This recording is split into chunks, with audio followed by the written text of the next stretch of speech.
എല്ലാ ഇൻഡസ്ട്രിയിലും ശരിക്കും പറയുകയെന്ന് വെച്ചാൽ കൺസ്ട്രക്ഷൻ ഇൻഡസ്ട്രിയിലാണെങ്കിലും ശരി, ഓയിൽ ആൻഡ് ഗ്യാസ് ഇൻഡസ്ട്രിയിലാണെങ്കിലും ശരി, ഏത് എന്താ ലാർജ് സ്കെയിൽ ആക്ടിവിറ്റി ഉള്ള അല്ലെങ്കിൽ സ്മോൾ സ്കെയിൽ ആക്ടിവിറ്റി ഉള്ള ഏത് ഇൻഡസ്ട്രിയിലാണെങ്കിലും ഒരു മാൻഡേറ്ററി ആയിട്ട് നിയമപരമായിട്ട് തന്നെ ഒരു സേഫ്റ്റി പ്രൊഫഷണൽ അവിടെ ഉണ്ടായിരിക്കണം.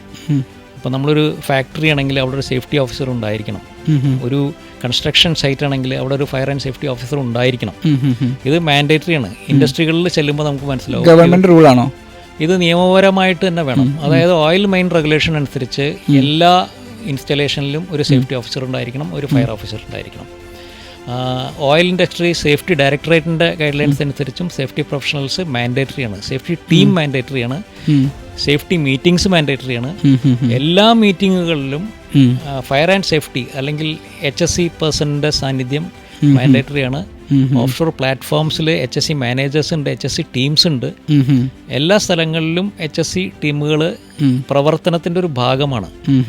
എന്ത് ആക്ടിവിറ്റി ടേക്കപ്പ് ചെയ്യണമെങ്കിലും, റിസ്കി ആക്ടിവിറ്റി ടേക്കപ്പ് ചെയ്യണമെങ്കിലും അതിൽ HSE, അതായത് ഹെൽത്ത് സേഫ്റ്റി ആൻഡ് എൻവയോൺമെൻറ്റൽ പ്രൊഫഷണലിൻ്റെ അതിനുള്ള എഗ്രിമെൻ്റ് ആവശ്യമാണ്. അയാൾ സമ്മതിച്ചാൽ മാത്രമേ ആക്ടിവിറ്റി നടത്താൻ പറ്റുള്ളൂ.